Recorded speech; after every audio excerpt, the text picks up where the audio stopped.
Assalamu алейкум кыргыз элим. Алдыда дүйнөлүк жаңылыктар менен бөлүшүп алып барган мен Орозбек Иманалиев. Исайя тропикалык бороону Доминикан Республикасын каптады. АКШда башаламандык уланууда. Кытай Бойдео навигациялык системасын түзүүнү аяктады. Пенсильвания штатындагы көп кабаттуу үй өрттөнүп кетти.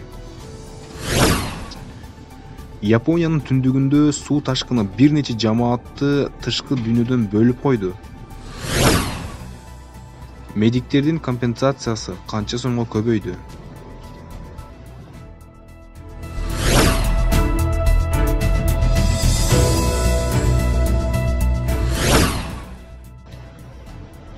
Тропикалык бороон Кариб деңизинде каардуулугун улантууда.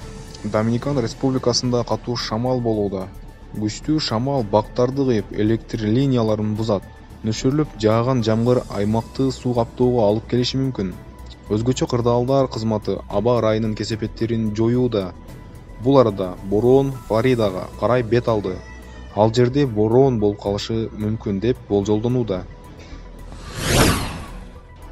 Бир дагы жакшы түн эмес. Штаттарда башаламандыктар уланып жатат. Кечээ улуттук гвардия Орегондон чыгып кете баштады. Бирок демонстранттар менен полициянын ортосунда кагылышуу токтой алган жок. Спрингфилдде укук коргоо органдарынын кызматкерлери уруксатсыз чогулган митингдерди өткөрүү үчүн тоскоолдуктарды сакташкан. Портландда да абал курч бойдон калууда.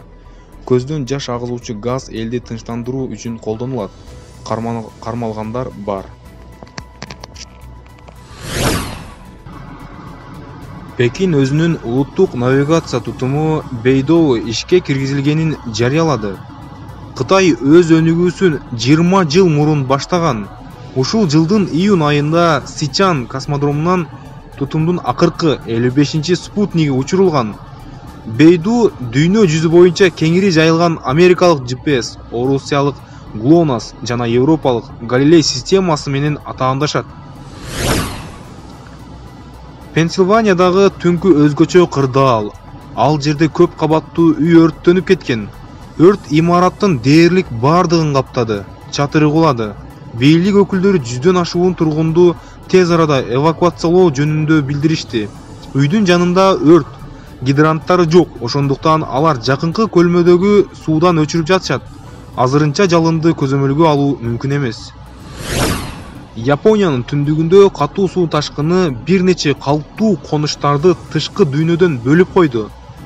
Бийлик калктын көпчүлүгүн эвакуациялоого жетишти, бирок жер көчкү дүйнөнүн 500дөй кишисин жок кылды. Куткаруучулар дагы эле келтирилген чыгымды эсептеп, жабыркагандар бар жогун биле алышкан жок.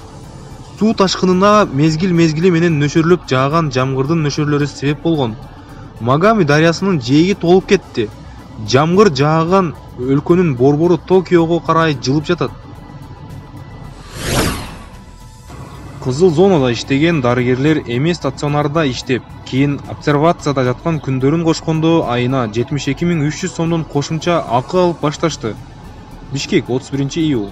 Вице-премьер Аида Исмаилова коронавирус менен күрөшүп жаткан медиктерге берилчү кошумча акы көбөйгөнүн айтып, ар бирине канча сомдон төлөнүп баштаганын брифингде түшүндүрүп берди. Бүгүнкү жаңылыктар ушуну менен аягына чыкты. Каналга катталып, дүйнөлүк жаңылыктар менен кабардар болуңуздар. Бардыгыңыздарга көңүлдүү кеч каалайбыз. Даярдаган Али Токтомушев.